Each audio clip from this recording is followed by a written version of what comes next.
Chapter 1. The Birth of a Leader. Once upon a time, in a small, serene town called Porbandar, on the western coast of India, a baby was born. The date was October 2nd, 1869. The world was quiet, as if it knew that something extraordinary had just begun. This child, this tiny, fragile baby, was named Mohandas Karamchand Gandhi. But one day, the world would know him by a simpler name, a name that would echo through the halls of history: Gandhi. From the very beginning, Mohandas was different. He wasn't like the other children, noisy, running around, and always getting into trouble. No. Mohandas was quiet, almost too quiet. He was thoughtful, his big brown eyes always observing, always watching, as if he was trying to understand something much deeper, something that others couldn't see. He was curious about the world around him.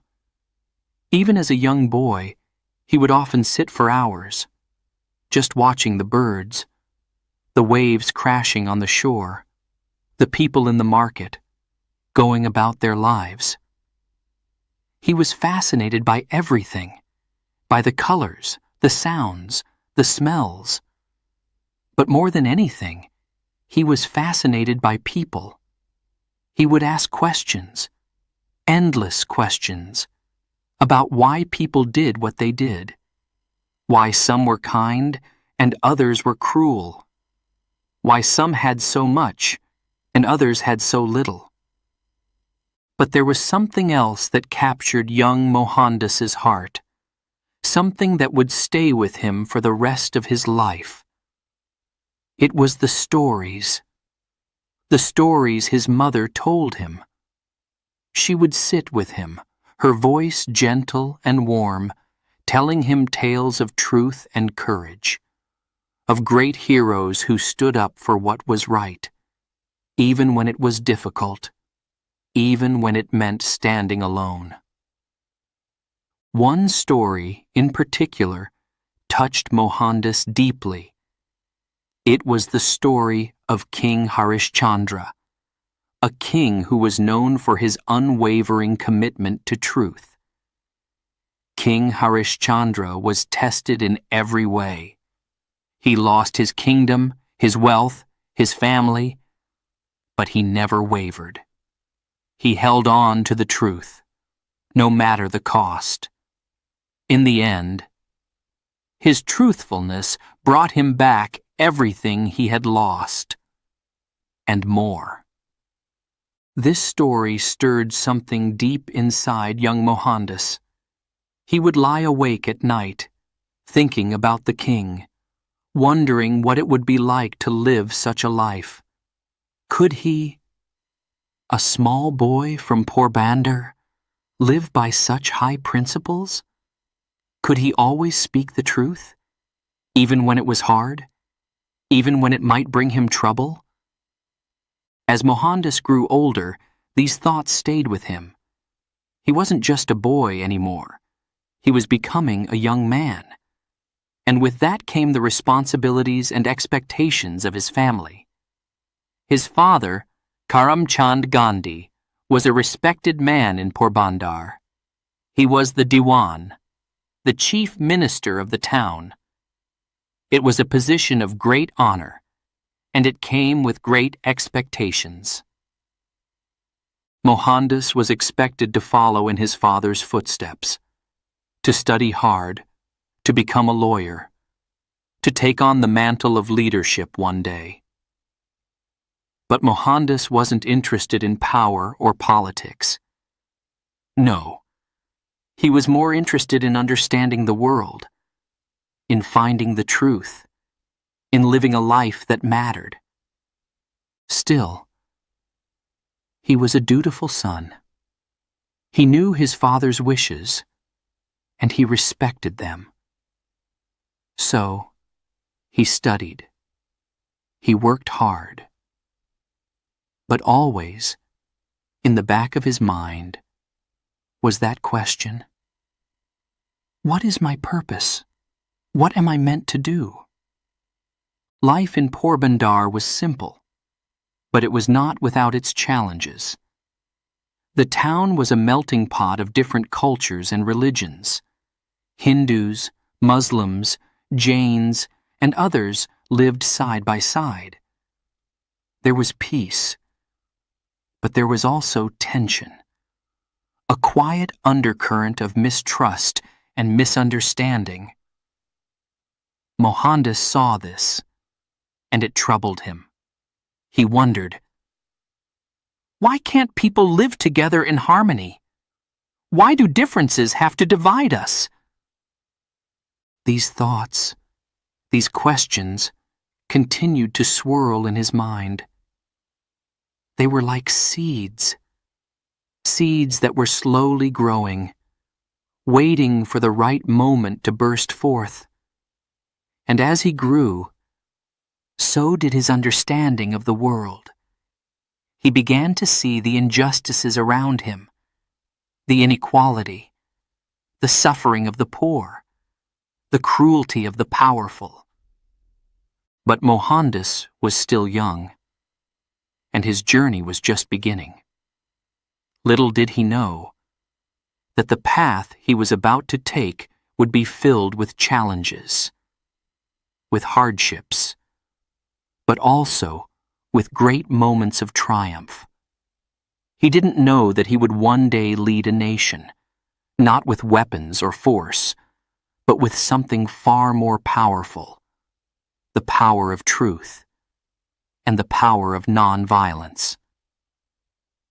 His childhood in Porbandar, though quiet and simple, was the foundation of everything he would become. It was here, in this small town, that the seeds of his greatness were planted. It was here that he learned the importance of truth, the value of compassion, and the strength that comes from standing up for what is right. As Mohandas grew, these lessons stayed with him, guiding him, shaping him, preparing him for the journey ahead. A journey that would take him far from Porbandar, to places he could never have imagined, to challenges that would test him in ways he could never have foreseen. But for now, Mohandas was just a boy with big dreams and a heart full of questions. He didn't know where life would take him, but he was ready to follow the path of truth, wherever it might lead. And so, the story of Mohandas Karamchand Gandhi, the man who would become the father of a nation, begins. It is a story of courage, of sacrifice, of unwavering commitment to what is right.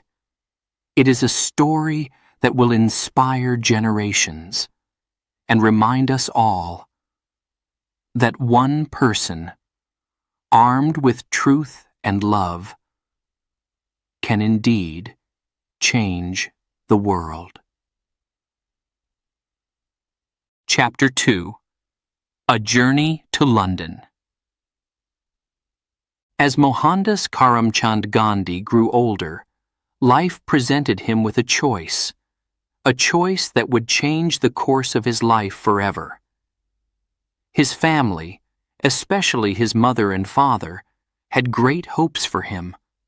They wanted him to become a lawyer, to study in London, a city far, far away from the warm, familiar embrace of India. It was a daunting idea, to leave everything he knew behind, to journey to a place so different, so foreign. But Mohandas knew, deep down, that this was an opportunity. It was a chance to learn, to grow, to see the world beyond the shores of Porbandar. The decision was not easy. Mohandas was a young man, shy, and deeply attached to his family, especially his mother.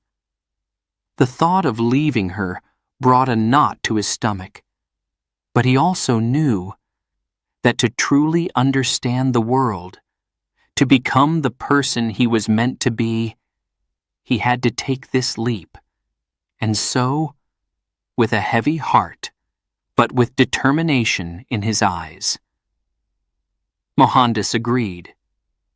In 1888, at the age of 18, Mohandas boarded a ship bound for England. The journey was long, and the ship rocked gently over the waves as it sailed through the vast ocean. Mohandas stood on the deck, watching as the coastline of India slowly disappeared from view, replaced by the endless expanse of blue. The sea was calm, but inside Mohandas, a storm of emotions brewed. He missed his family, his friends, the vibrant colors and sounds of his homeland. He felt alone, so far from everything he knew. But Mohandas was determined.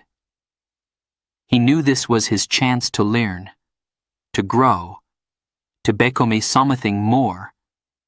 He spent hours reading books, practicing English, and preparing himself for the life that awaited him in London. He was determined to succeed, not just for himself, but for his family, who had placed so much hope and trust in him. When Mohandas finally arrived in London, he was struck by how different everything was. The city was vast, bustling, with people rushing everywhere. The buildings were tall and made of stone, the skies often gray, and the air crisp and cool, so different from the warmth of India. Mohandas felt out of place, a stranger in a strange land. The people around him were different too. Their clothes, their language, their manners, everything was new and unfamiliar. But Mohandas knew he had a mission. He had come to London to study law, to learn the ways of the British legal system. He enrolled in the Inner Temple, one of the 4 Inns of Court in London, where he would study to become a barrister. The lectures were challenging, the professors strict, but Mohandas worked hard. He spent long hours in the library, poring over thick books filled with legal jargon. He attended classes diligently, took notes, and tried his best to understand the complex material. Yet, even as he focused on his studies, something inside him kept whispering, "Remember who you are." It was a quiet voice, but persistent. Mohandas knew that he was far from home, but he also knew that he could not forget where he came from, or who he was. He was an Indian, a son of Porbandar, a man of simple values and deep beliefs. And so, even as he adapted to the British way of life, he held on to his roots. Life in London was not easy. Mohandas was a vegetarian, a practice deeply rooted in his upbringing. But in London, finding vegetarian food was difficult. He often found himself at odds with the British diet, which heavily featured meat. But Mohandas was determined to stay true to his beliefs. He searched for vegetarian restaurants, and even began cooking his own meals. It was a small act of resistance, but for Mohandas, it was important. It was a way of staying connected to his culture, his values, his identity. Despite the challenges, Mohandas began to adapt to life in London. He learned to dress like the British, wearing a suit and tie, something so different from the simple clothes he wore in India. He learned to speak like the British, practicing his English until his accent became almost indistinguishable from those around him. But even as he tried to fit in, he never lost sight of who he was. He kept a small statue of his favorite deity, Lord Krishna, by his bedside, a reminder of home, a reminder of his faith. As the months passed, Mohandas began to see the world with new eyes. He visited museums, art galleries, and theaters. He read the works of great philosophers and thinkers, learning about ideas that were both familiar and new. He engaged in discussions with his classmates, debating politics, ethics, and law. He was expanding his mind. But something else was happening too. Mohandas was beginning to see the world not just as a student, but as a man with a purpose. One day, as he was walking through the streets of London, he came across a small bookstore. Inside, he found a book that would change his life. The Bhagavad Gita. It was a sacred Hindu text, one that he had heard of but never read. Mohandas bought the book and began to read it that very night. As he turned the pages, he felt a deep connection to the words, a connection that went beyond the physical world. The teachings of the Gita resonated with him. Its message of duty, righteousness, and non-attachment touched something deep within his soul. From that day on, the Bhagavad Gita became a guiding light in Mohandas's life. It was more than just a book. It was a source of wisdom, a source of strength. The Gita taught him that true power came not from wealth or status, but from inner peace, from living a life of truth and non-violence. These teachings would stay with him, guiding him through the many challenges that lay ahead. As the end of his studies in London drew near, Mohandas began to think about his future. He had come to London to become a lawyer, to gain the knowledge and skills he needed to succeed. But he knew, deep down, that his journey was far from over. He had learned much, but there was still so much more to understand. He had seen the world from a new perspective, but now it was time to return home, to use what he had learned to make a difference. In 1891, Mohandas Karamchand Gandhi returned to India, a newly minted barrister.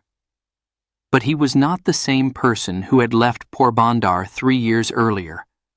London had changed him. It had opened his eyes to the world, to the complexities of life, to the importance of staying true to one's principles. As he stepped off the ship and felt the warm Indian sun on his face, he knew that his journey was just beginning. He had taken his first steps on the path that would lead him to greatness, a path that would take him through trials and tribulations, through moments of doubt and despair, but also through moments of triumph and joy. The boy from Porbandar was now a man with a purpose, a man with a mission. The journey had begun, and there was no turning back. Chapter 3: The Awakening in South Africa. After completing his studies in London, Mohandas Karamchand Gandhi returned to India. He was now a lawyer, ready to take on the world. But as he began his practice in India, he struggled to find his place. The law was complex, and the British rule made everything more difficult for Indian lawyers like Gandhi. He felt lost, unsure of where his path would lead. Then, an opportunity came that would change his life forever. A wealthy Indian merchant in South Africa needed legal help, and he offered Gandhi a job. It was a chance for Gandhi to prove himself, to use his skills and knowledge in a new country. So, in 1893, Gandhi packed his bags and set sail for South Africa, not knowing that this journey would awaken something deep within him, something that would define the rest of his life. When Gandhi arrived in South Africa, he was struck by the beauty of the land.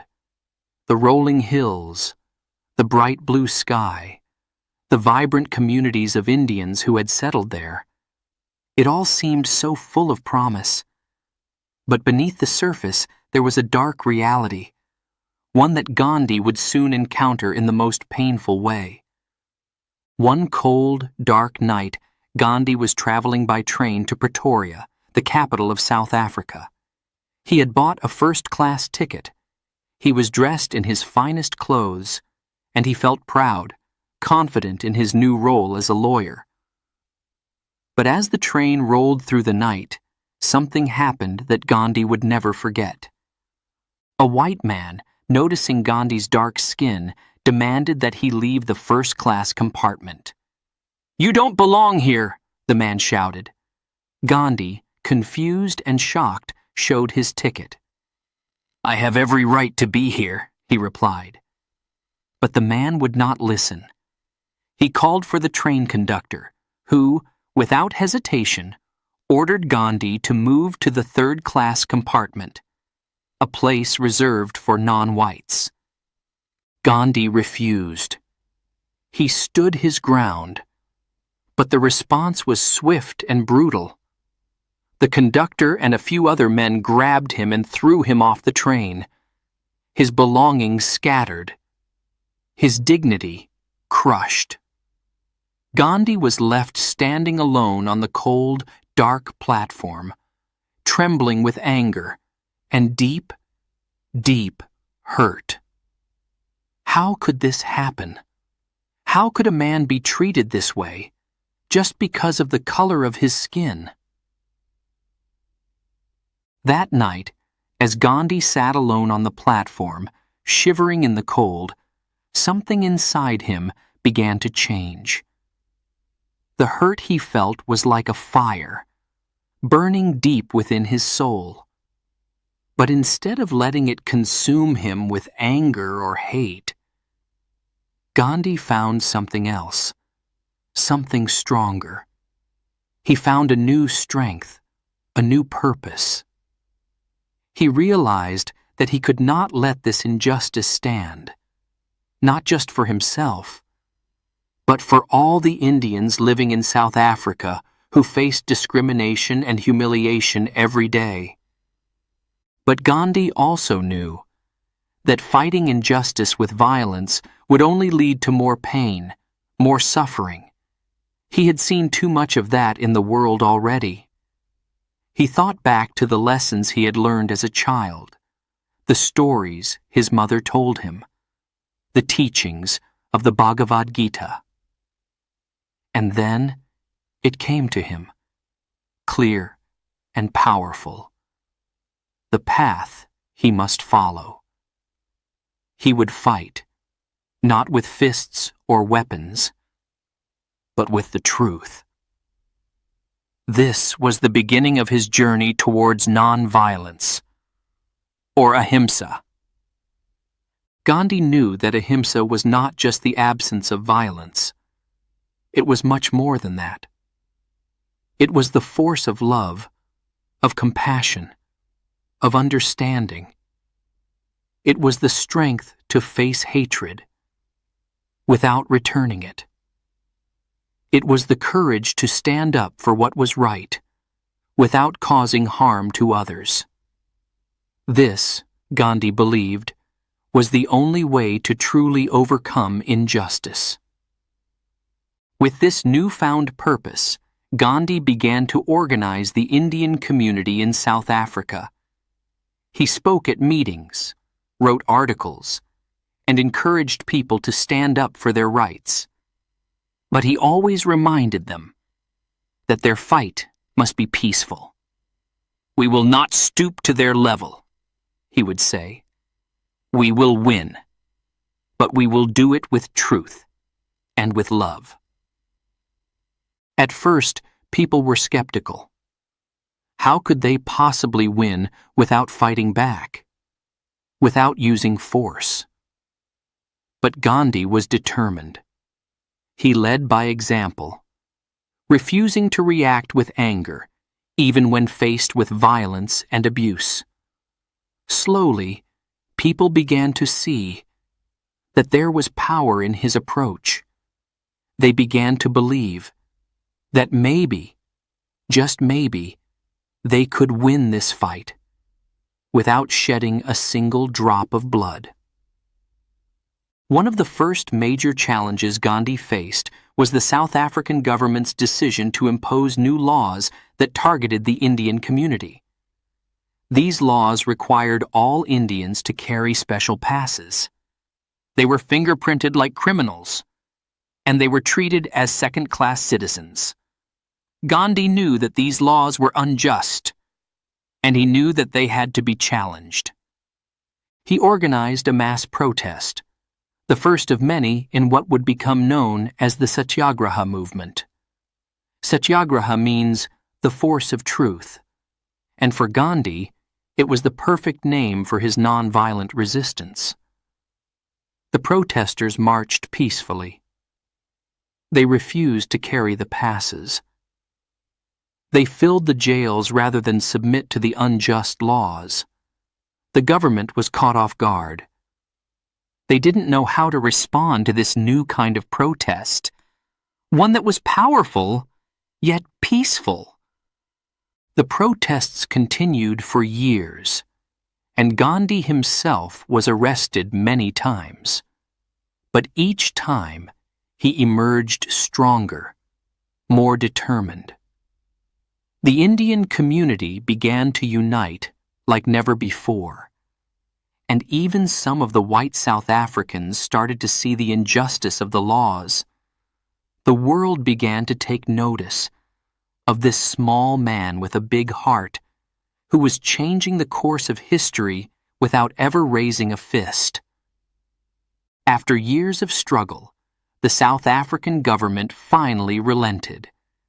The unjust laws were repealed, and the Indian community won a significant victory. But for Gandhi, this was only the beginning. The success of Satyagraha in South Africa showed him that ahimsa was not just a dream. It was a real powerful force that could change the world. Gandhi returned to India in 1915, a changed man. He was no longer just Mohandas Karamchand Gandhi, the shy lawyer from Porbandar. He was now a leader, a visionary, a man who had discovered a new way to fight injustice. And he knew that his work was far from over. India, his beloved homeland, was still under British rule. And Gandhi knew that the fight for freedom would require everything he had learned, everything he believed in. But he was ready. He had found his path, and nothing would turn him away from it. The journey of Satyagraha had begun, and it would lead Gandhi to become one of the greatest leaders the world has ever known.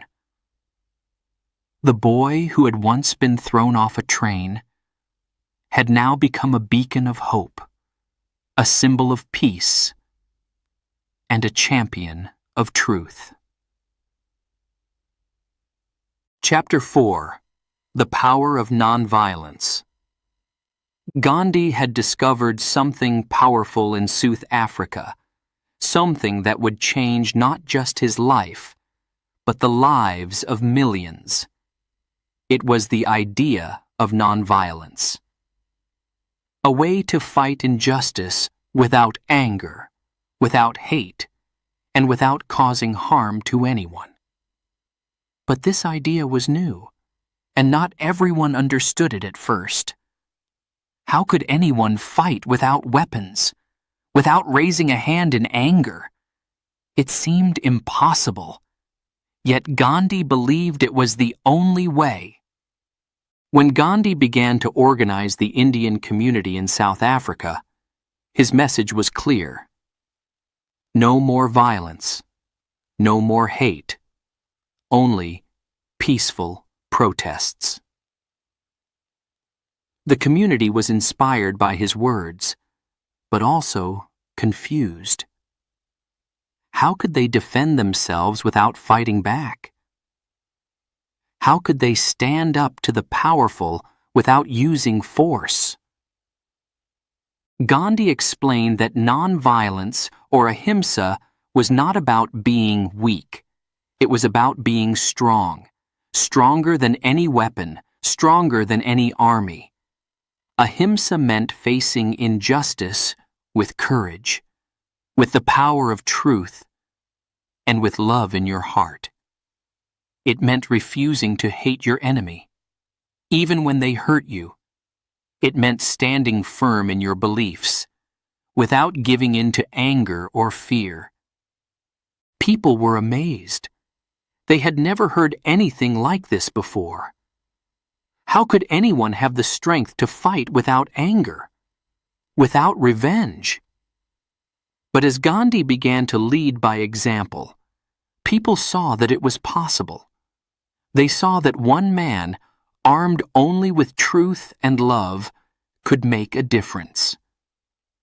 One of the first big tests of nonviolence came when the South African government introduced new laws that discriminated against Indians. These laws required all Indians to register with the authorities, be fingerprinted like criminals, and carry special passes at all times. It was an insult to their dignity, a clear sign that they were seen as second-class citizens. Gandhi knew that these laws were wrong, and he knew that they had to be challenged. But he also knew that the challenge had to be peaceful. So, he organized a protest, a satyagraha, which means the force of truth. The plan was simple and powerful. They would refuse to register. They would refuse to carry the passes. And they would accept the consequences, even if it meant going to jail. At first, the government didn't take the protest seriously. They thought it would fail. But Gandhi and his followers were determined. They marched through the streets, chanting peacefully, holding signs that spoke of justice and equality. The police were called in to stop them, but the protesters didn't fight back. They simply sat down, peacefully, and refused to move. Many were arrested, including Gandhi. But the more people were thrown in jail, the more others joined the movement. It was as if the power of truth and love was spreading, growing stronger with each passing day. The government was shocked. They had never seen anything like this before. As the protests continued, something remarkable began to happen. People in South Africa and around the world started to take notice. They saw the bravery of the protesters, their calm, peaceful demeanor, even in the face of violence. They saw the power of nonviolence in action, and they were moved. The Indian community in South Africa began to win small victories. The government started to back down, realizing that they could not defeat a movement that was based on truth and justice. One of the most powerful moments of the satyagraha came when Gandhi led a march to burn the registration passes. These passes were a symbol of oppression, of the way Indians were being treated as less than human.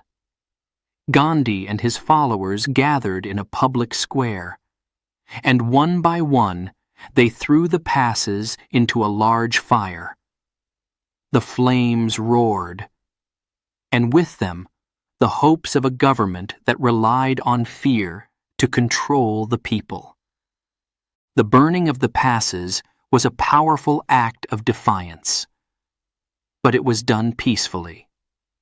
There was no violence, no anger, only a quiet determination to stand up for what was right. And it worked. The government was forced to negotiate, and eventually, the most oppressive parts of the law were repealed. Gandhi's success in South Africa showed the world that nonviolence was not just a dream. It was a powerful tool for change. People began to see that one person, with truth and love, could indeed make a difference. Gandhi's name began to spread, far and wide. He was no longer just a lawyer from India. He was a leader, a symbol of hope for people all over the world who were fighting against injustice. But Gandhi knew that the journey was far from over. He knew that the power of nonviolence had to be tested in even greater challenges. And he knew that his next battle would be in his homeland, India. India was still under British rule, and the people were suffering.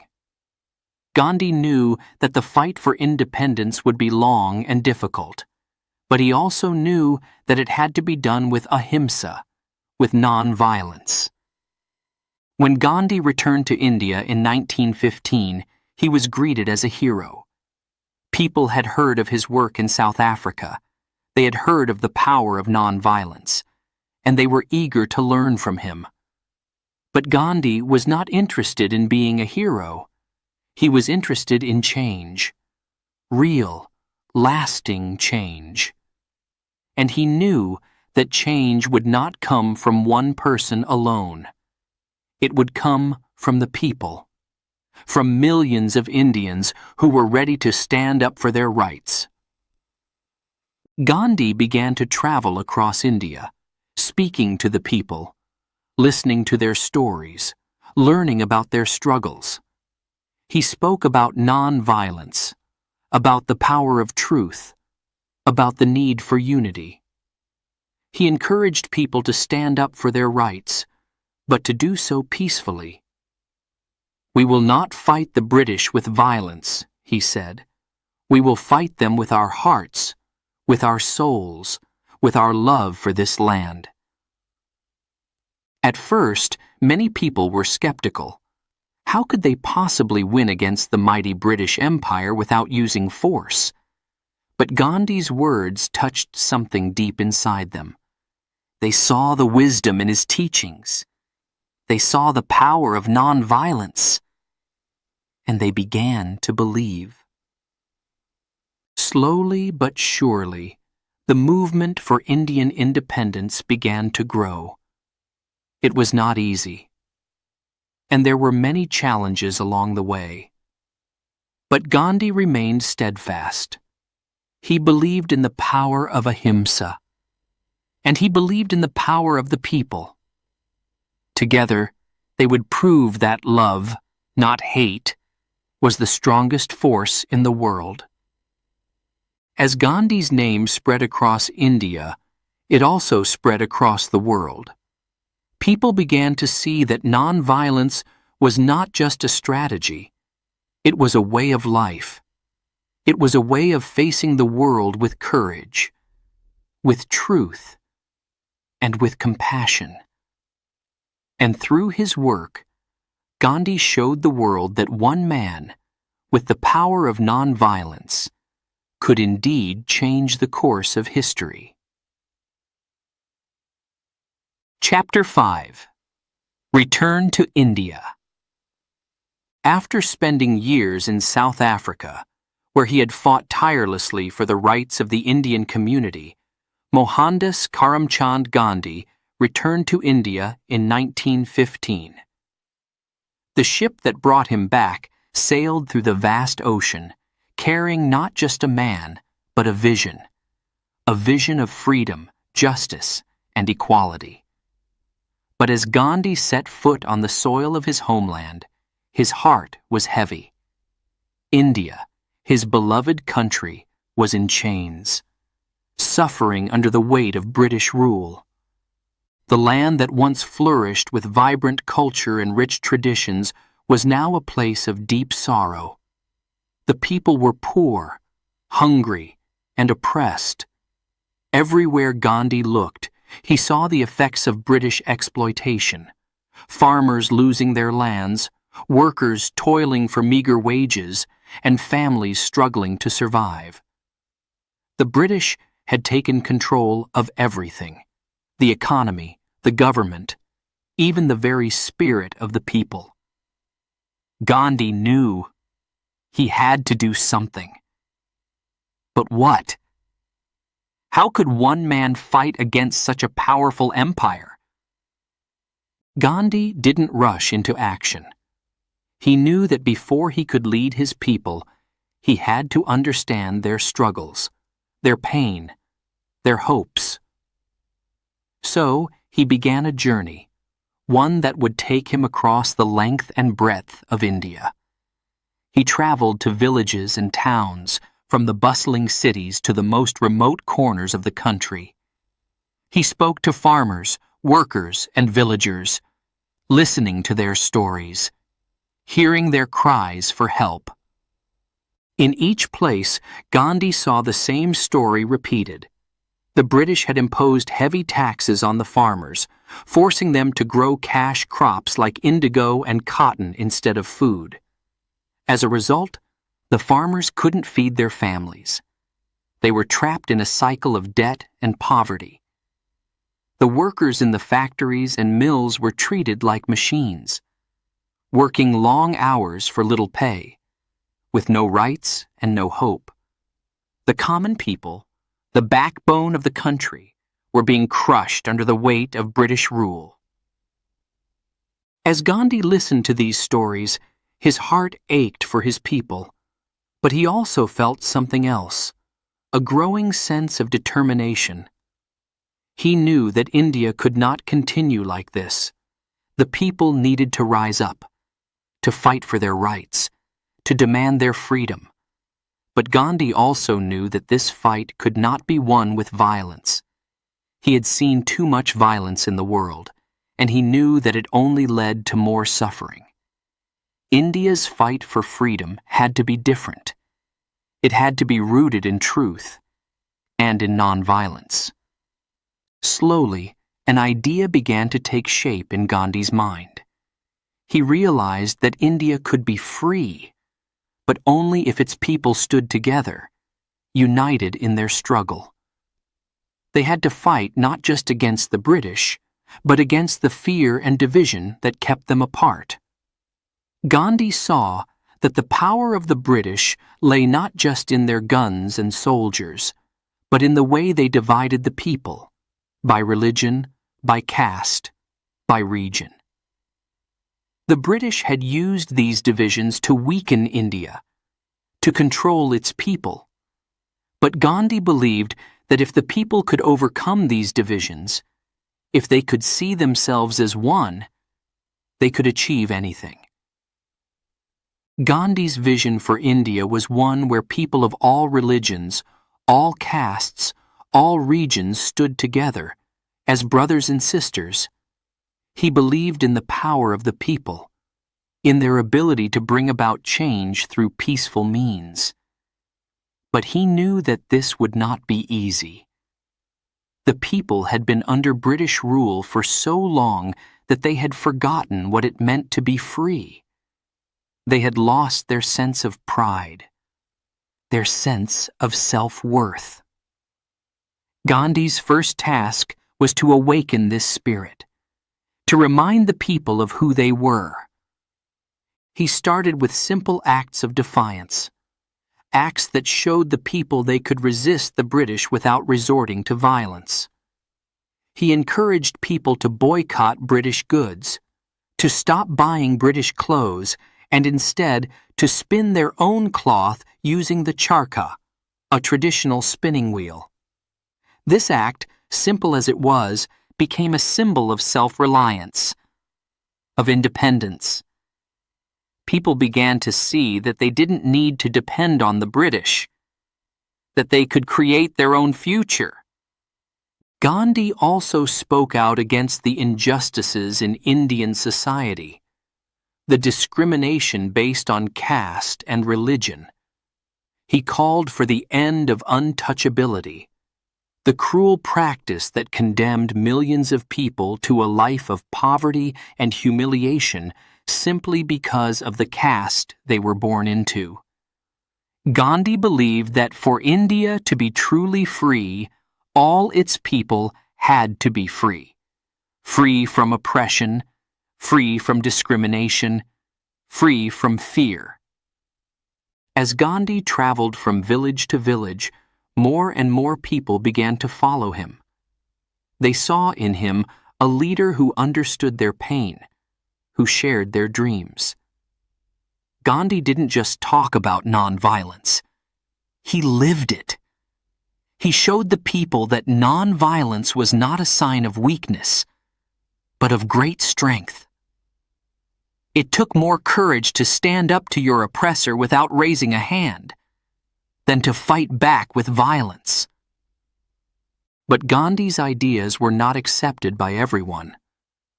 Some leaders believed that the only way to achieve freedom was through armed rebellion. They couldn't understand how nonviolence could possibly work against the might of the British Empire.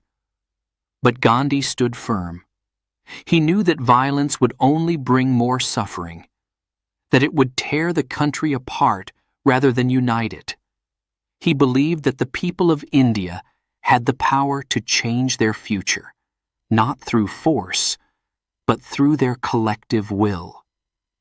The journey was long and difficult. There were moments of doubt, moments of despair. But Gandhi never lost faith in his pupil.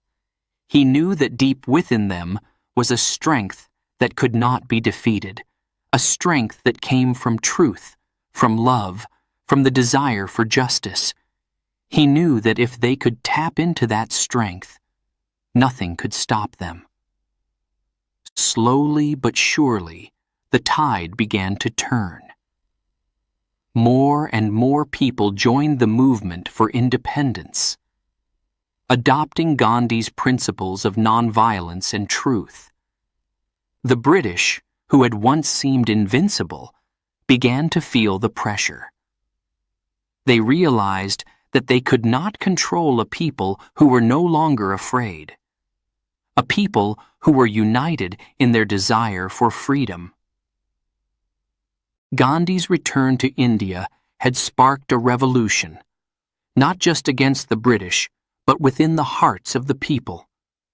He had shown them that they had the power to change their world, that they could stand up to oppression without resorting to violence. He had given them hope, and with that hope came the strength to fight on. As Gandhi continued his journey across India, he knew that the battle was far from over. But he also knew that the seeds of change had been planted. India was waking up. Its people were finding their voice. And the dream of freedom was no longer just a dream. It was becoming a reality, one that would be achieved through the power of nonviolence, through the strength of unity, and through the unwavering belief in the truth. The road ahead was still long, and there would be many challenges to come. But Gandhi was ready. He had found his purpose, his mission. He would lead his people, not with guns or swords, but with the power of ahimsa, the power of nonviolence. And with that power, he believed, India would one day be free. Chapter 6. The Salt March. One day, as Gandhi sat quietly, in his ashram, thinking deeply about the struggle for India's freedom, an idea began to take shape in his mind. A simple yet powerful idea. The British had imposed a tax on salt, a tax that affected every single person in India, rich or poor. Salt was not a luxury. It was a necessity. Everyone needed it to survive. Yet, the British had made it illegal for Indians to collect or make their own salt. They were forced to buy it from the British, who controlled the salt trade. Gandhi knew that this was more than just an unfair tax. It was a symbol of the British oppression that had gripped India for so long.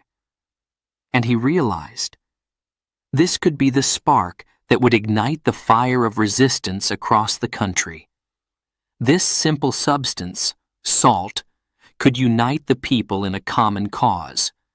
It was time to act.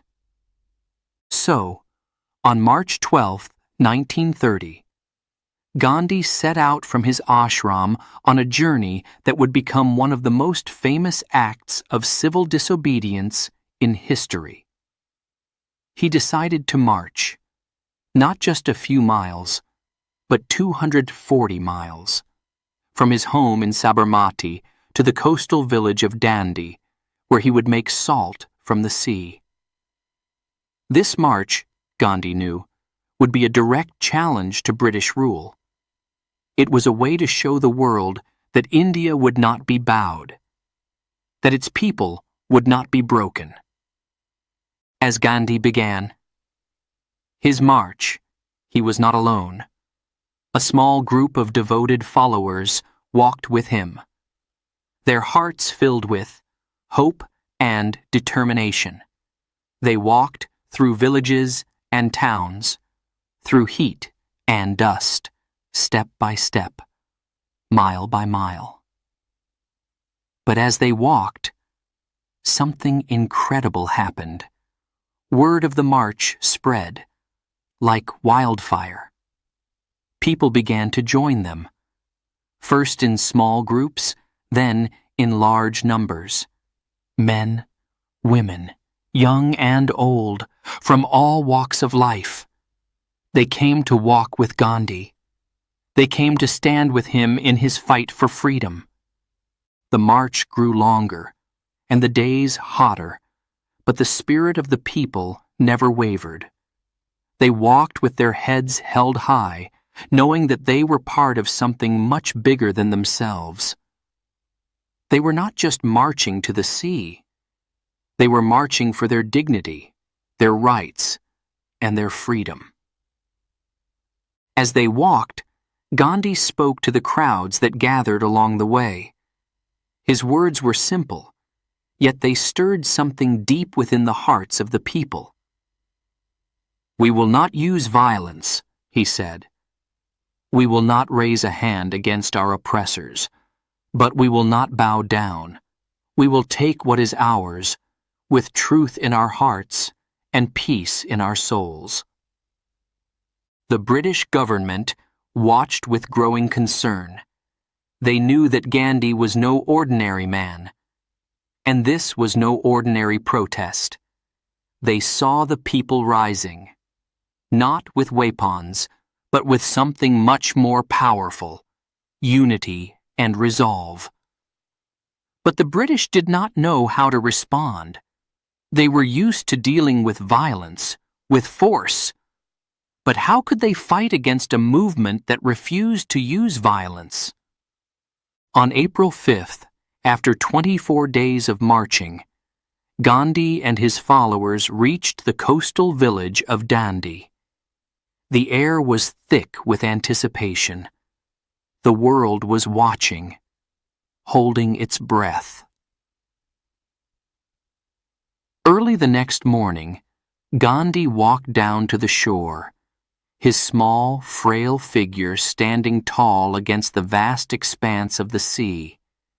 He bent down, picked up a handful of salty mud, and then he made salt.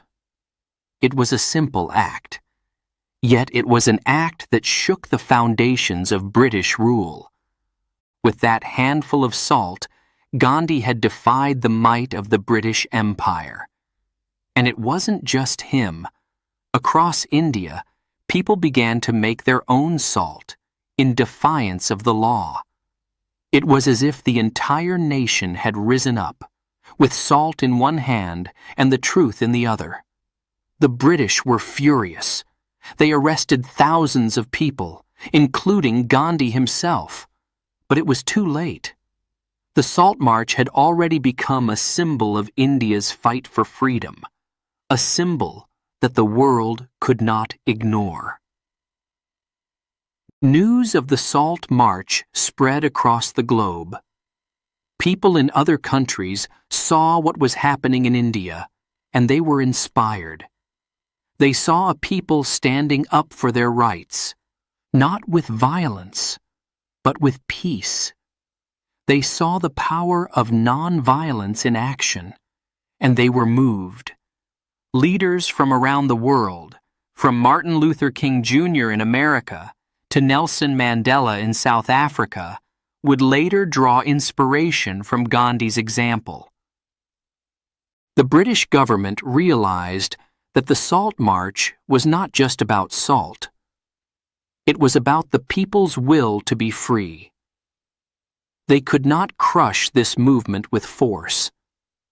They began to see that their days in India were numbered, that the tide was turning. But Gandhi did not celebrate. Not yet. He knew that the road to freedom was still long and filled with challenges.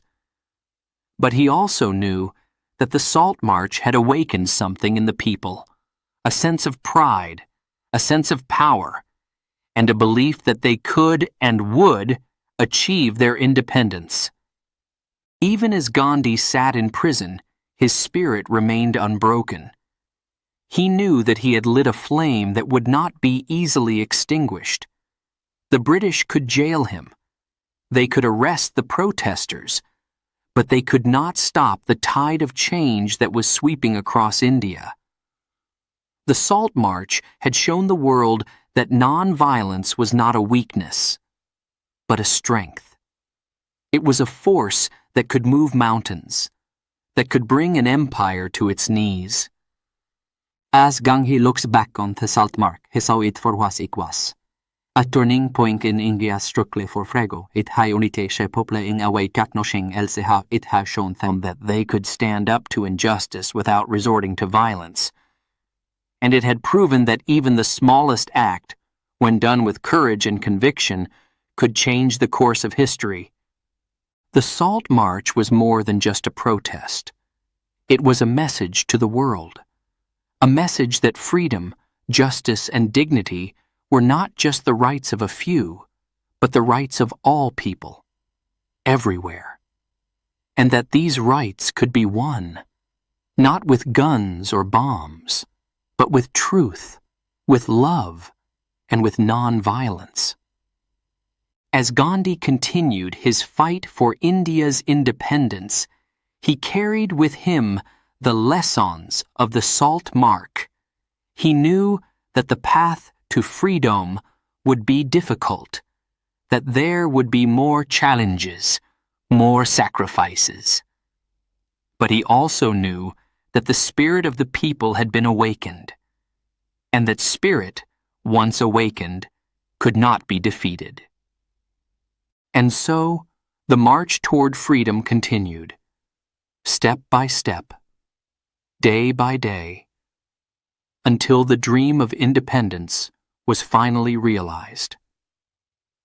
But the story of the Salt March and the lessons it taught would live on, inspiring generations to come, showing the world that the power of nonviolence is stronger than any empire, and that the truth, once set free, can never be silenced.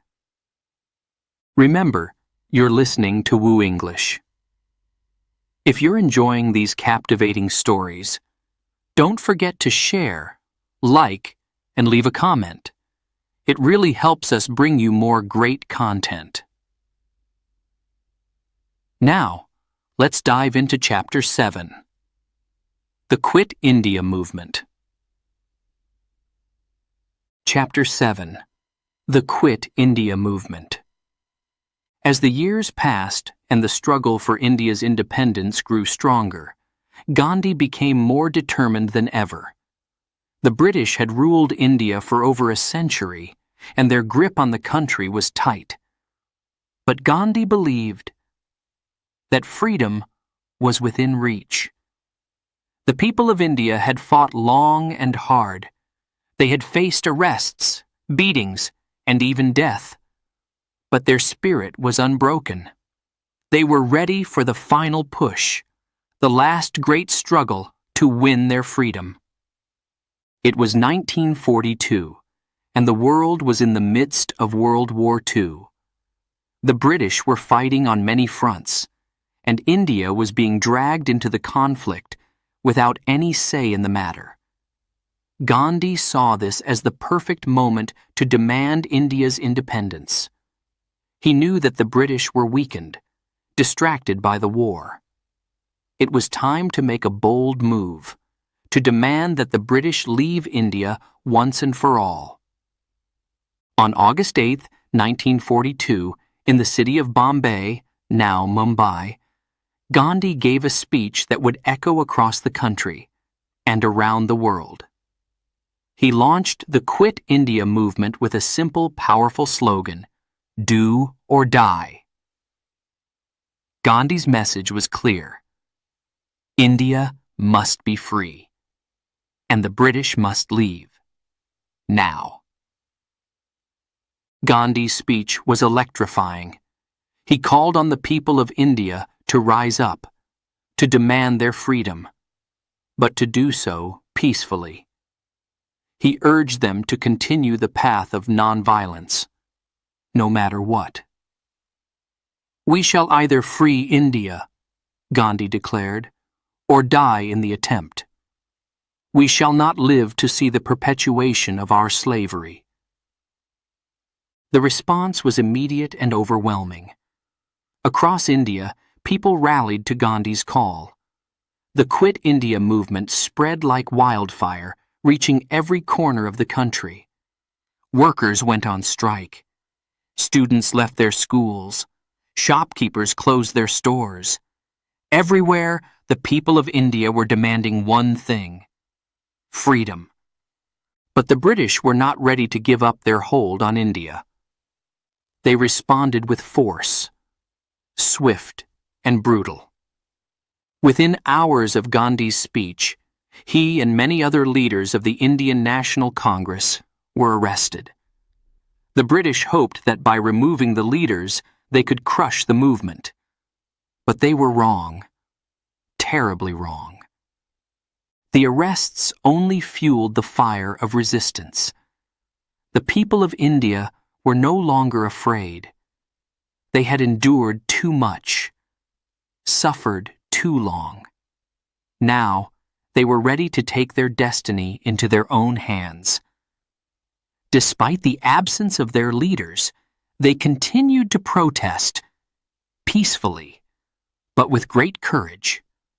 They organized marches, held meetings, and spread Gandhi's message far and wide. In towns and villages across India, ordinary people became the new leaders of the movement.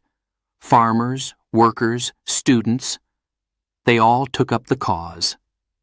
They knew that the stakes were high, but they also knew that this was their moment.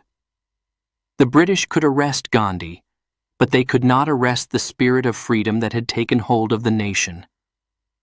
The British authorities tried to crush the movement with all their might. They imposed curfews, banned public meetings, and used violence to break up protests. But the people of India stood firm. They faced the batons and bullets with the same courage that Gandhi had taught them, refusing to retaliate. refusing to give up. The world watched in awe as the people of India continued their peaceful struggle. The Quit India movement was not just a political protest. It was a moral battle. It showed the world that a nation's spirit could not be broken by force, that the desire for freedom was stronger than any empire. Despite the harsh repression, the Quit India movement persisted. The British were caught in a dilemma. They could not control the masses, but they could not afford to leave India, especially during the war. The movement had thrown the British government into disarray, and it was becoming clear that the end of British rule was near. As Gandhi sat in prison, he remained a beacon of hope for the people. Even behind bars, his message continued to inspire millions. He fasted, prayed, and wrote letters, urging the people to stay the course, to remain nonviolent, to keep the faith. Gandhi knew that the road to freedom was difficult, but he also knew that victory was within reach. The Quit India movement was a turning point in India's struggle for independence. It marked the moment when the people of India, as a whole, took ownership of their fight for freedom.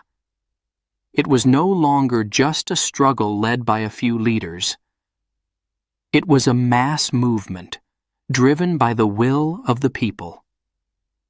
The British soon realized that they could no longer hold on to India. The cost was too high, the resistance too strong. The movement had not achieved immediate independence, but it had made it clear that British rule in India was no longer tenable. The world was beginning to understand that the end of British rule was near. As the war ended in 1945, the British were left weakened and exhausted. The demand for Indian independence grew louder and could no longer be ignored. The Quit India movement had laid the groundwork. It had shown the world that India was ready to be free. In 1947, after years of struggle, negotiations, and immense sacrifice, India finally achieved independence. The British left, and India stood as a free nation, ready to shape its own destiny. The journey had been long and hard, filled with pain, loss, and suffering. But the people of India had done it. They had won their freedom. The Quit India movement had played a crucial role in this victory. It had united the people of India like never before. It had shown them the power of nonviolence, and it had demonstrated to the world that freedom was a right worth fighting for. Gandhi, the man who had inspired a nation to rise up without violence, had shown the world a new way to fight oppression. His principles of truth, nonviolence, and love had triumphed over the might of an empire. The Quit India movement was not just a chapter in India's history. It was a testament to the power of the human spirit, to the belief that justice and freedom would always prevail. As the sun rose on August 15, 1947, and the Indian flag was hoisted for the first time, the people of India remembered the journey that had brought them to this moment. They remembered the sacrifices, the struggles, and the leaders who had guided them. And in that moment, they knew that the spirit of Gandhi and the Quit India movement would live on, forever, in the heart of a free India. Chapter 8. The Pain of Partition. Finally, after decades of struggle, sacrifice, and unwavering determination, the day had come. India won its independence.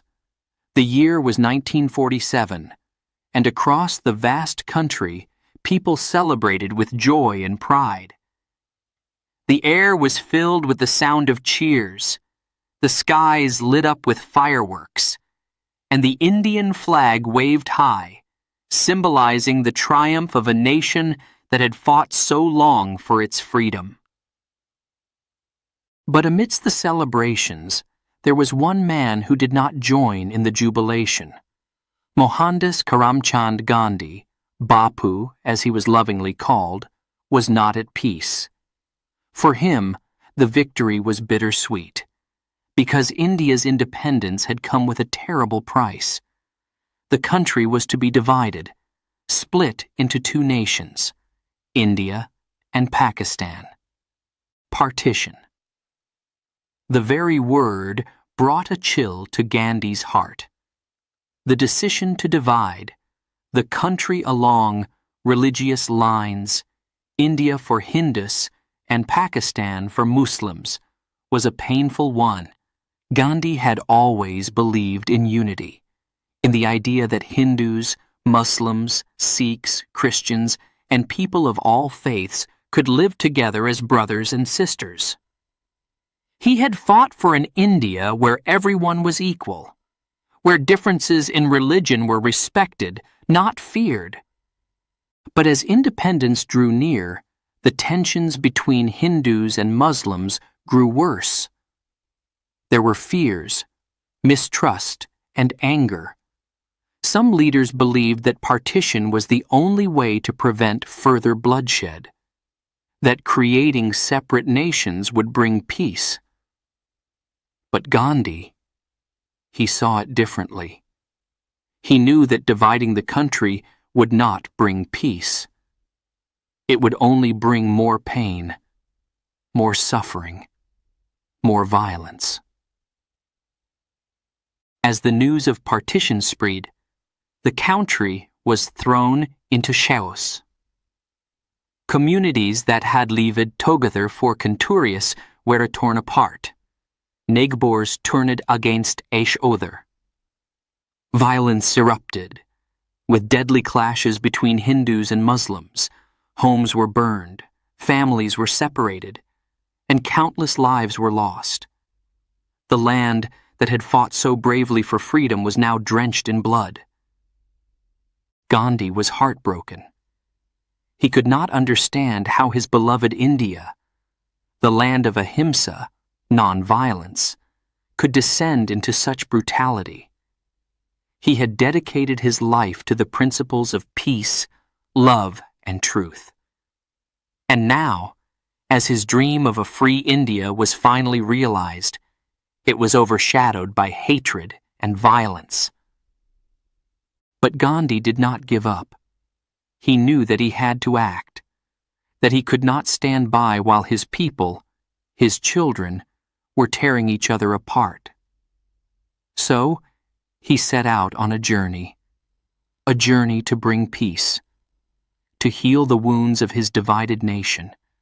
He walked from village to village, town to town, pleading with people to stop the violence. He spoke to Hindus and Muslims alike, reminding them of the bond they shared, of the common humanity that united them. Gandhi's words were filled with sorrow, but also with hope. "This is not the India we fought for," he would say. "This is not the India of our dreams. We must remember who we are. We must return to the path of non-violence, of love and understanding." But the wounds were deep, and the hatred ran strong. The violence continued, and Gandhi's heart grew heavier with each passing day. He saw the devastation that partition had brought. Families torn apart, children orphaned, communities destroyed. The pain was too much to bear. And yet, Gandhi did not falter. He continued his mission, even as the darkness around him grew. In his final effort to stop the violence, Gandhi began a fast unto death. He refused to eat until the fighting stopped, until the people laid down their weapons and embraced each other as brothers once more. His fast was an act of desperation, a final plea for peace. Gandhi's frail body grew weaker with each passing day, but his spirit remained unbroken. He was willing to give his life, if it meant saving the lives of others. The country watched in silence. The world held its breath. And slowly, the message began to sink in. The people saw the suffering of the man who had given them their freedom. They saw the pain in his eyes, the tears that he shed for his beloved India, and they began to realize that the violence was not the answer, that they were destroying the very nation they had fought so hard to create. Little by little, the violence began to subside. Hindus and Muslims started to come together, to listen to each other, to remember the bond they had once shared. Gandhi's fast brought a fragile peace, but it was peace nonetheless. The people knew that they could not let this great man die, that they could not let his sacrifice be in vain. Gandhi's fast ended, but the pain of partition did not. The wounds were deep, and they would take years, even generations, to heal. But Gandhi's message of nonviolence, of love and unity, continued to resonate. He had shown the world that even in the darkest times, even when it seemed that all hope was lost, the light of truth and peace could still shine through. But the story of Gandhi did not have a happy ending. On January 30th, 1948, just a few months after India's independence, Gandhi was assassinated. He was shot by a man who believed that Gandhi had betrayed the Hindus, that his message of peace was a weakness, not a strength. The man who had dedicated his life to nonviolence, to bringing people together, was taken from the world by an act of violence. India mourned. The world mourned. The man who had led India to freedom was gone, but his legacy lived on. Gandhi's death was a reminder of the cost of hatred, of the price of violence. But it was also a reminder of the power of one man, of the impact that one life dedicated to truth and peace could have on the world. Gandhi's vision for India, an India of unity, peace, and nonviolence, was not fully realized in his lifetime. The pain of partition left scars that would last for years to come. But Gandhi's message, his dream, did not die with him. It continued to inspire millions in India and around the world. Chapter 9. The Man of Simplicity. Throughout his life, Mohandas Karamchand Gandhi, known to the world as Mahatma Gandhi, lived in a way that reflected his deepest beliefs. He was a man of simplicity, a man who believed that true power did not come from wealth, status, or possessions, but from living a life of truth, humility, and service to others. Gandhi's simplicity was not just in his words, but in every aspect of his life. He wore a humble cloth called a dhoti, a simple piece of fabric wrapped around his waist, covering his legs. This was no ordinary choice of clothing. Gandhi wore the dhoti as a symbol of his solidarity with the poorest of the poor in India. While the British and the wealthy dressed in fine clothes, Gandhi chose the dhoti to show that he stood with the millions of Indians who could afford nothing more. But Gandhi's simplicity didn't stop with his clothing.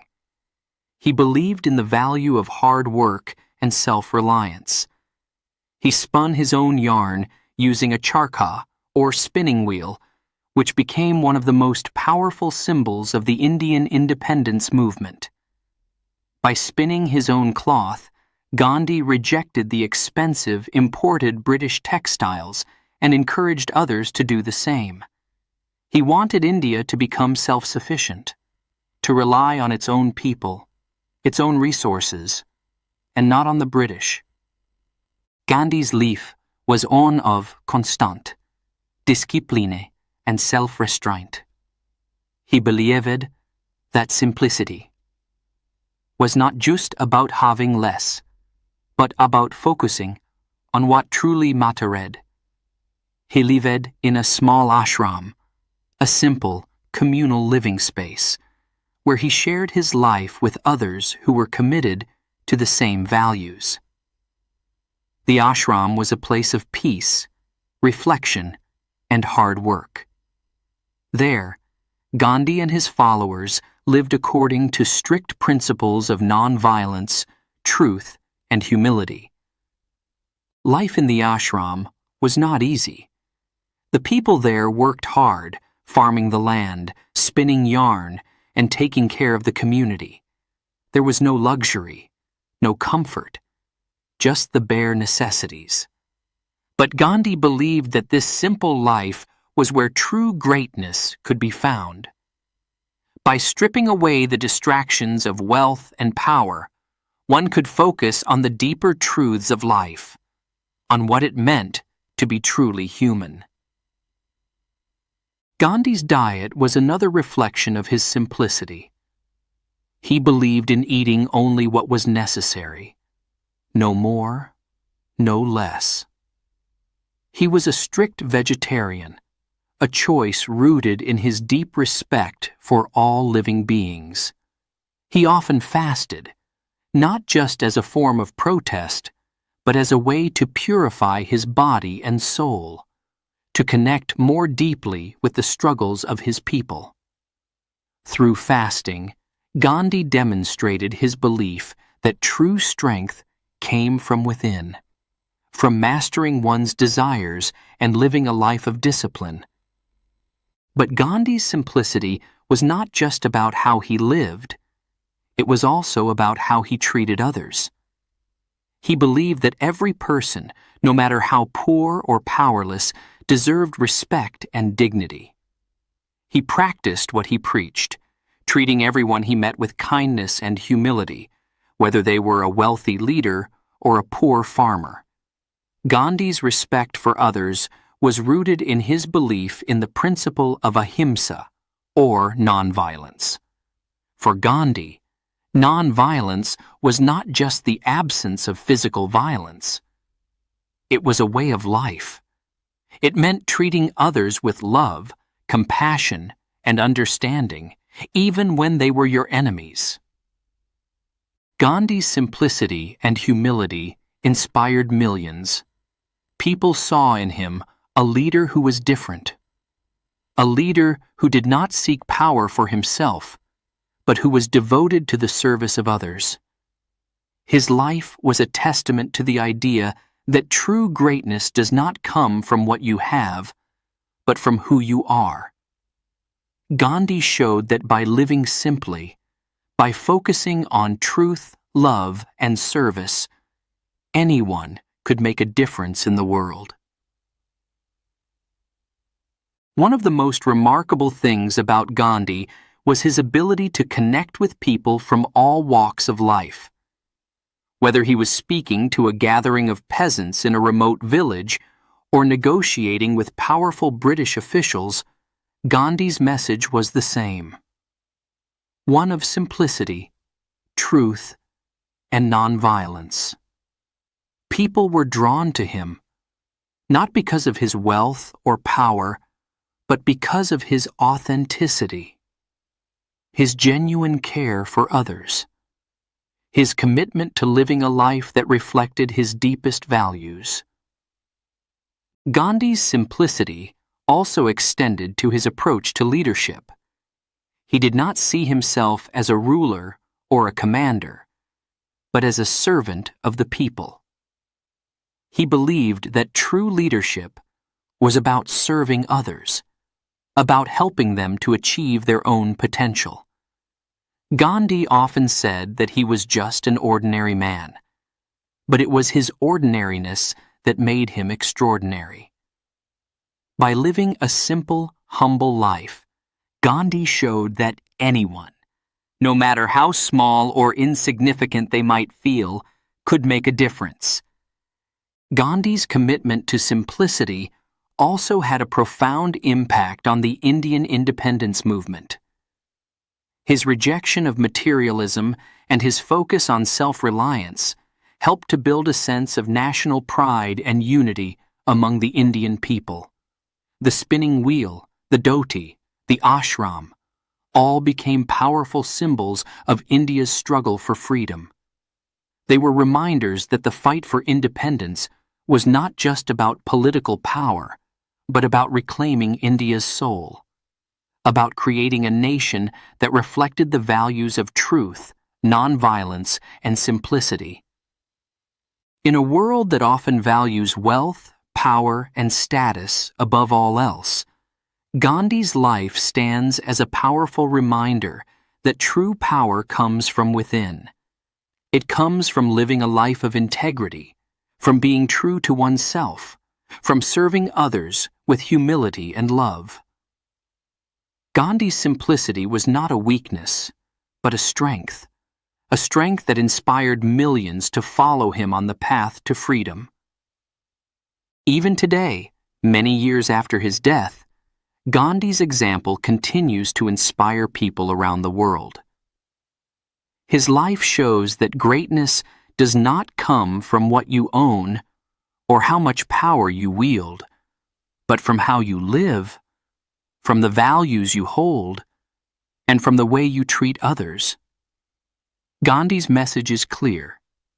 True power comes from simplicity, from living a life of truth, and from serving others with love and compassion.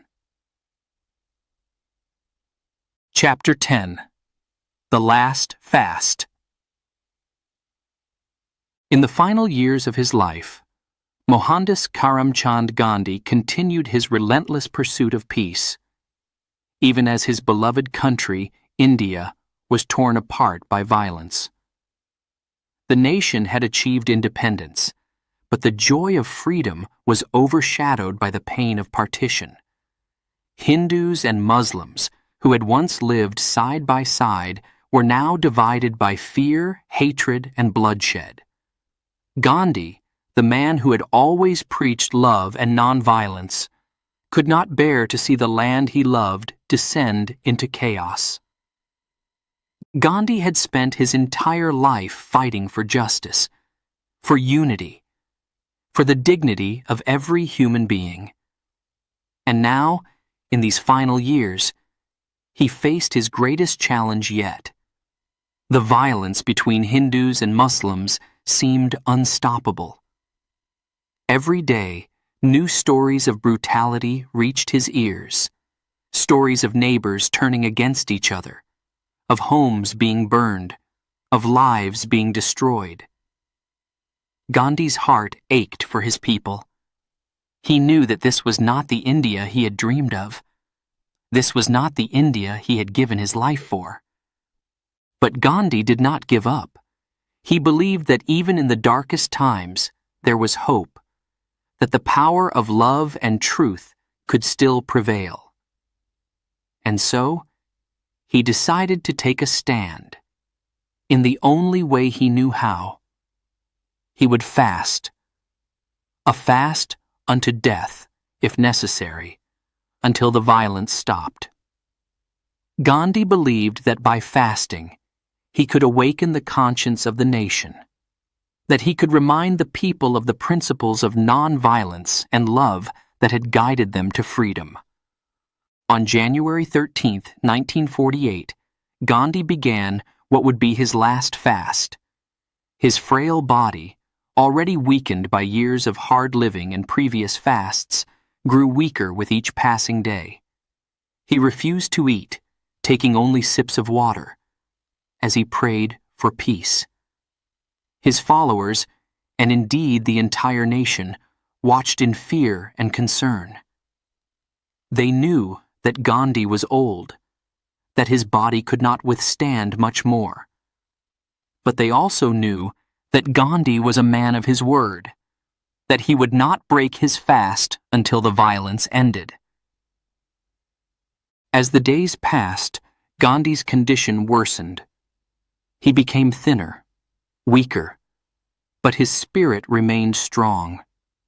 He continued to speak to those who visited him, urging them to embrace peace, to reject hatred, to see each other as brothers and sisters, not as enemies. "We are all children of the same God," he would say, his voice soft but filled with conviction. "There is no Hindu, no Muslim, only human beings, only souls." Gandhi's fast had a profound impact on the nation. People who had been consumed by anger and revenge began to reflect on their actions. They saw the suffering of the man who had led them to freedom, and they began to realize the futility of their violence. Hindu and Muslim leaders, who had once been at each other's throats, began to come together, to talk of peace, to try to find a way to end the bloodshed. Slowly but surely, the violence began to subside. In the streets of Delhi, where Gandhi was fasting, Hindu and Muslim leaders pledged to work together, to protect each other's communities, to restore the peace that had been shattered. Across India, people prayed for Gandhi's health and for the healing of their nation. Gandhi's fast had touched something deep within the hearts of the people, reminding them of the values that had united them in their struggle for independence. But even as the violence began to diminish, Gandhi knew that his work was not finished. He believed that the real battle was not just in the streets, but within the hearts of the people. The hatred and fear that had fueled the violence were still there, lurking beneath the surface. Gandhi knew that unless these deeper issues were addressed, the peace would not last. Gandhi believed that the only way to truly conquer hate was with love, that the only way to replace fear was with courage. He urged the people to look within themselves, to confront their own prejudices, to find the strength to forgive. "The real battle," he said, "is not against each other, but against the darkness within ourselves." He spoke of the need for personal transformation, for each individual to become a beacon of peace and love in their own lives. Gandhi's words resonated with many, but he also knew that change would not come easily. The wounds of partition were deep, the scars of violence fresh. But Gandhi never lost faith. He believed that even the smallest acts of kindness, the smallest gestures of love, could make a difference. He encouraged people to reach out to their neighbors, to build bridges of understanding, to create communities where everyone was welcome, regardless of their religion or background. Gandhi's last fast ended on January 18, 1948, when Hindu and Muslim leaders, along with other community representatives, assured him that they would work to restore peace. Gandhi broke his fast with a sip of orange juice, but his health had been severely weakened. Yet, even in his weakened state, Gandhi continued to work tirelessly for peace. He spent his final days meeting with leaders, writing letters, and speaking to anyone who would listen, urging them to continue the work of healing and reconciliation. But on January 30th, 1948, just 12 days after ending his fast, Gandhi was assassinated. He was on his way to a prayer meeting in Delhi when a man approached him and fired 3 shots at close range. Gandhi fell to the ground, uttering his last words, "He Ram, O God." The man who had dedicated his life to nonviolence, to love, to peace, was taken from the world by an act of violence. India mourned the loss of its greatest leader, the man who had led them to freedom and who had given his life in the pursuit of peace. The world, too, mourned, recognizing the profound impact that Gandhi had had on the global stage.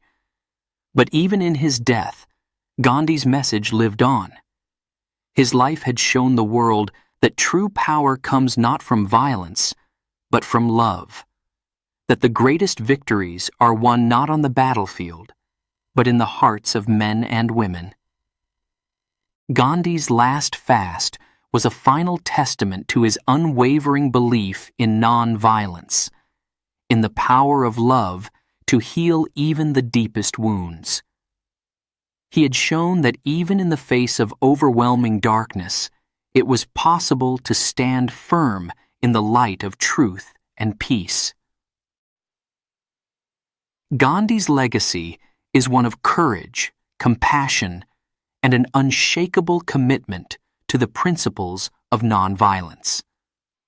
And as long as there are people who remember his teachings, his spirit will continue to inspire, to guide, and to light the way for those who seek a better world. Chapter 11. The Final Sacrifice. On January 30th, 1948. A quiet evening in New Delhi.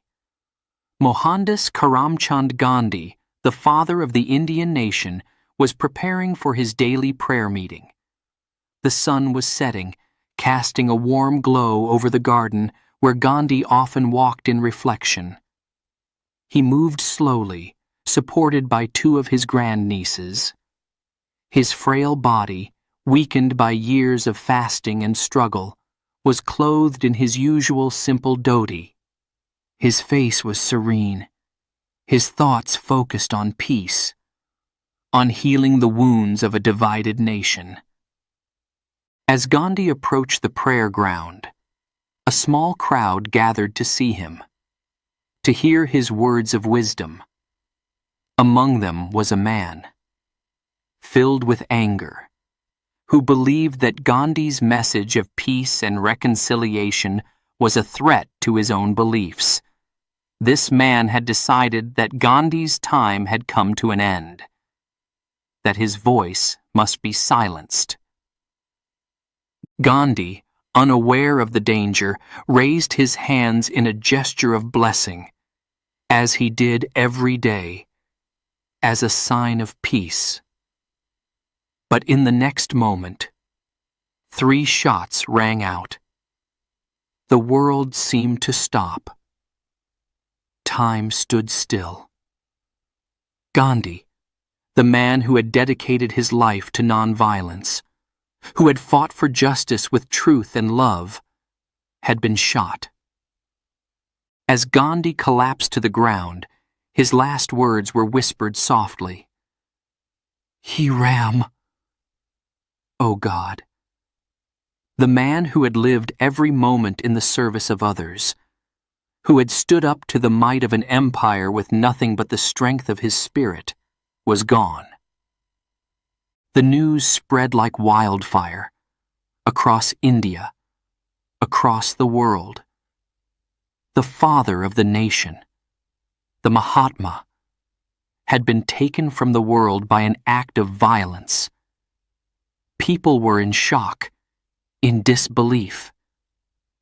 How could it be that the man who had preached peace, who had shown the world the power of nonviolence, had been taken away by a bullet?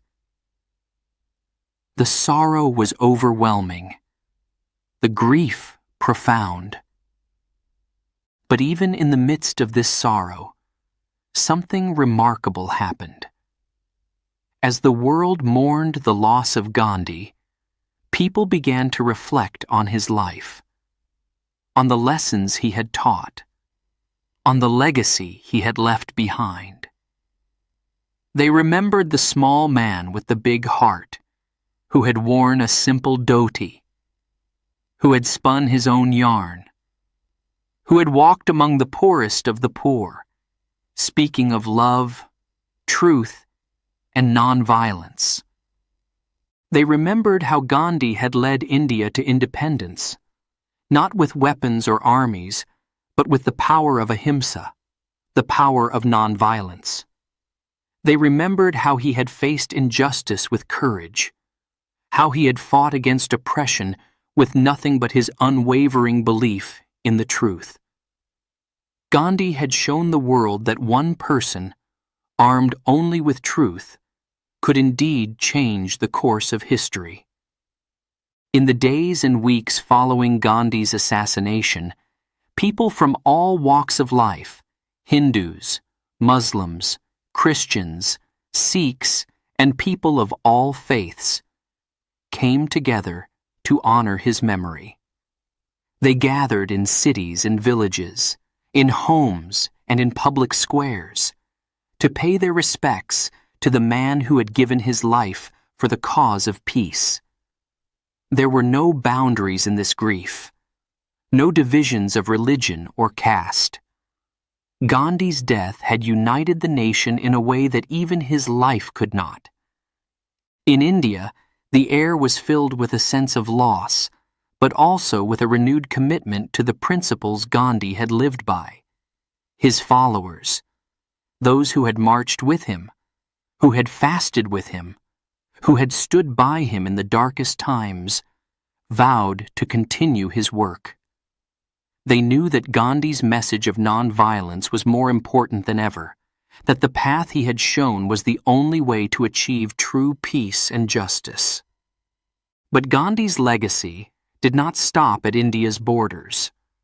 The whole world mourned the loss of the Mahatma. Leaders from every corner of the globe spoke of the impact Gandhi had had on their own lives and on the course of history. Martin Luther King Jr., who would later lead the civil rights movement in the United States, was deeply inspired by Gandhi's teachings. He spoke of how Gandhi had shown him that love and nonviolence were the most powerful weapons against injustice. Nelson Mandela, who would go on to lead the struggle against apartheid in South Africa, also looked to Gandhi as a source of inspiration. He saw in Gandhi's life a model of how to fight against oppression without resorting to violence. How to stand firm in the face of adversity with dignity and courage. In every corner of the world, people who had never met Gandhi, who had never set foot in India, felt the loss as if it were their own. They had seen in Gandhi a hope for a better world, a world where peace, justice, and love could triumph over hatred, violence, and injustice. And now, even in his death, Gandhi's light continued to shine, guiding people everywhere on the path of nonviolence. As the days passed, the people of India prepared for Gandhi's final journey. His body was placed on a simple wooden cart, draped in the Indian flag and covered with flowers. Millions of people lined the streets as the cart made its way through the city of Delhi. They walked in silence, their heads bowed, their hearts heavy with grief. But even in this moment of profound loss, there was a sense of peace, a sense of reverence. The people knew that Gandhi's physical presence was gone, but his spirit, his teachings, would live on forever.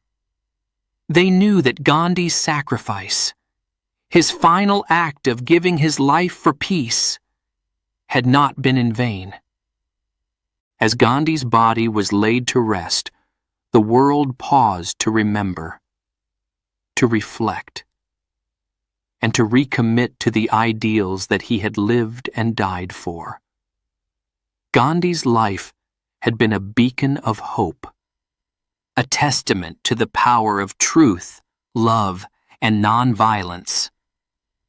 His death, though tragic, only strengthened that message. And so, even as the world mourned, there was a deep understanding that Gandhi's legacy would endure. His teachings would continue to inspire, to guide, to challenge people to live lives of integrity, compassion, and nonviolence. Gandhi had shown that one person, with nothing but the truth, could indeed change the world. In the years that followed, Gandhi's message spread even further. His life became a symbol. His words a rallying cry for those who sought justice and peace. Schools, streets, and parks were named in his honor. Statues of Gandhi were erected in cities around the world. But more importantly, his ideas took root in the hearts and minds of people everywhere. Gandhi's final sacrifice, his willingness to give his life for the cause of peace, become a powerful reminder that true strength lies not in violence, but in love, not in power, but in humility, not in hatred, but in understanding. And as long as people continued to follow the path that Gandhi had walked, as long as they continued to believe in the power of truth and nonviolence, his spirit would live on, lighting the way to a better, more just world. Chapter 11. The Final Sacrifice. On January 30th, 1948, the sun began to set over New Delhi, casting a soft, golden light over the city. It was the end of another day, a day like any other, or so it seemed. Mohandas Karamchand Gandhi, now 78 years old, was preparing for his evening prayer meeting. As he walked slowly toward the gathering, his heart was filled with the same hope that had driven him all his life. The hope for peace, for unity, for a world where love and nonviolence would prevail. Gandhi's figure was familiar to everyone. A small, frail man, dressed in a simple dhoti, with a shawl draped over his shoulders. His walking stick tapped gently on the ground as he moved forward, supported by two of his grandnieces. Despite his age and the toll that years of fasting and struggle had taken on his body, Gandhi's spirit remained unbroken. His mission was not yet complete. Even after India had gained independence, his work continued, as he sought to heal the wounds of partition and to bring harmony between Hindus and Muslims.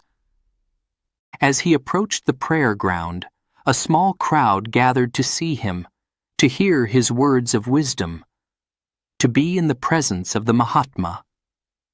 Gandhi raised his hands in his customary greeting, his voice soft but filled with warmth as he spoke to those around him.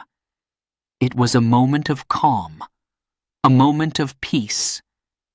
But lurking in the shadows was something far more sinister. Among the crowd was a man who believed that Gandhi's message of peace was a betrayal, that his efforts to reconcile Hindus and Muslims were weakening the nation. This man's heart was filled with anger and hatred emotions that Gandhi had spent his life trying to overcome. And in that moment, as Gandhi greeted his followers, the man stepped forward, raising a gun. 3 shots rang out, piercing the quiet evening air. The sound echoed through the garden, and in that instant, the world seemed to stop. Gandhi, the man who had dedicated his life to nonviolence, had been struck by the very violence he had always opposed. He fell to the ground, whispering his last words. "He ram!" Oh God! The news spread rapidly, across the city, across the country, across the world. The Mahatma, the great soul, was gone. People were stunned, unable to comprehend that the man who had led India to freedom with love and truth could be taken away so brutally. The world stood still, in shock and sorrow, as the realization sank in. Gandhi, the man who had become a symbol of peace, had been silenced, but his voice, his message, would live on. As the news of Gandhi's assassination spread, a wave of grief swept over India. People from all walks of life, rich and poor, Hindu and Muslim, young and old, came together to mourn the loss of their beloved leader. The streets of Delhi were filled with mourners, their heads bowed, their hearts heavy. In villages and cities across the country, people gathered in silence, lighting candles and offering prayers for the man who had given his life for their freedom. But even in the midst of this profound grief, there was something else. A deep sense of reverence for the life that Gandhi had lived, and for the principles he had upheld. People remembered how Gandhi had led them with nothing but the power of his conviction, how he had faced the might of the British Empire without ever raising a hand in anger. They remembered how he had walked among them, barefoot and humble, speaking of truth, nonviolence, and love.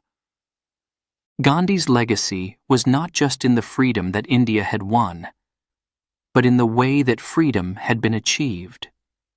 He had shown the world that one man, armed only with the truth, could indeed change the course of history.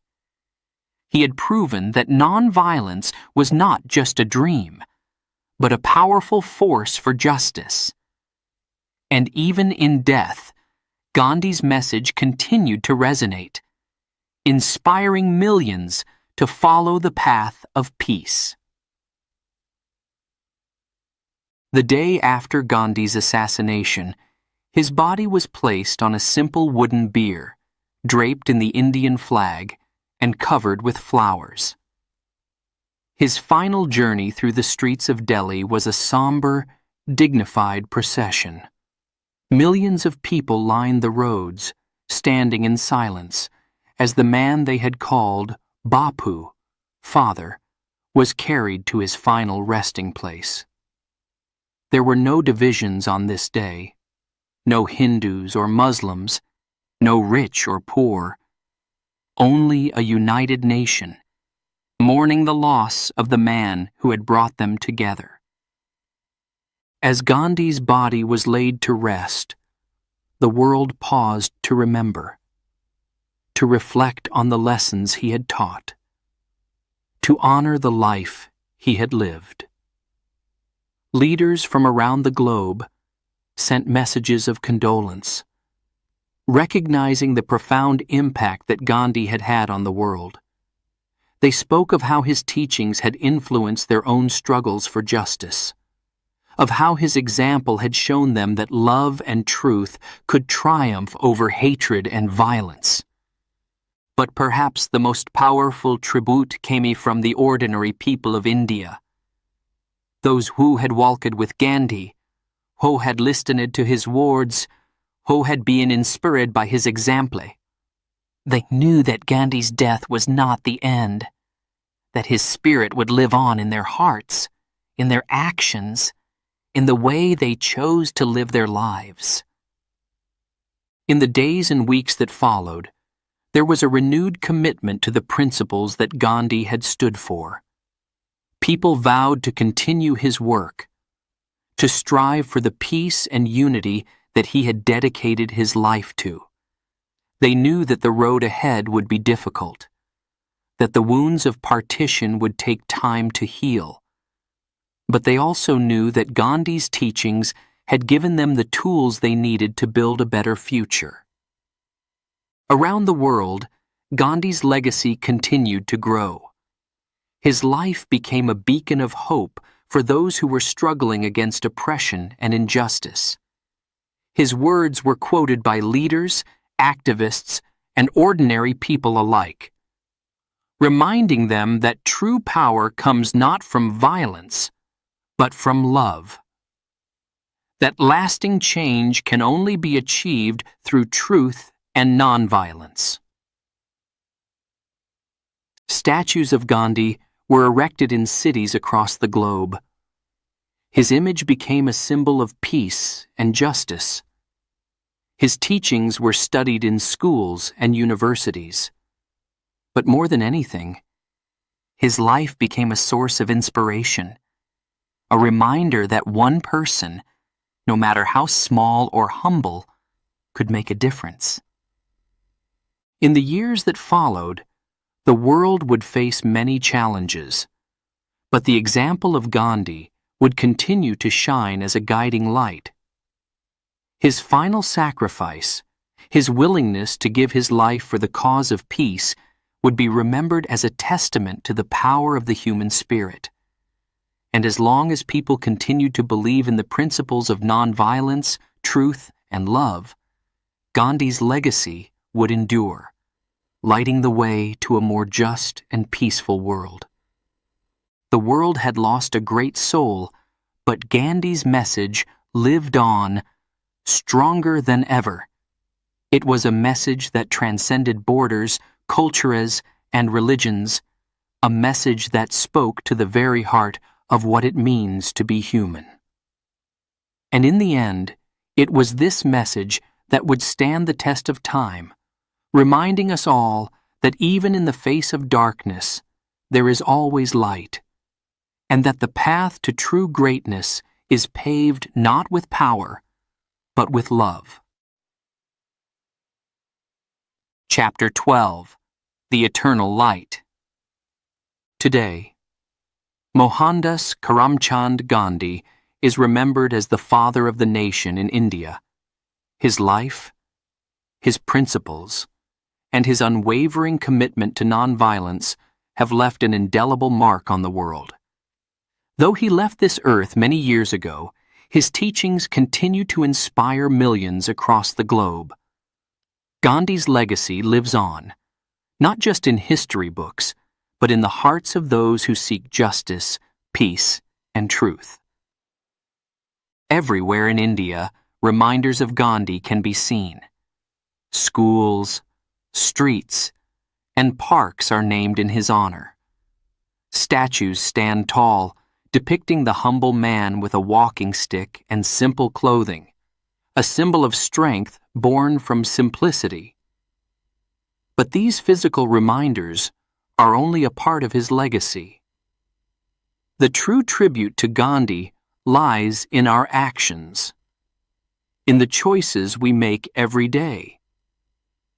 Gandhi taught us that peace is not just the absence of war, but a way of life.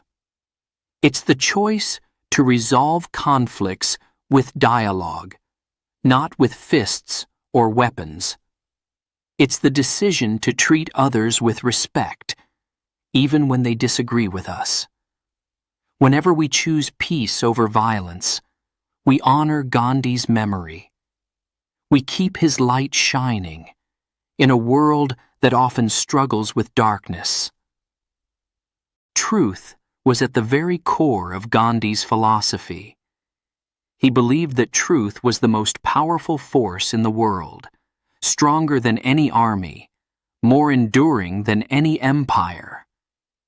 Gandhi called this force Satyagraha, the force of truth. He showed us that living in truth means being honest with ourselves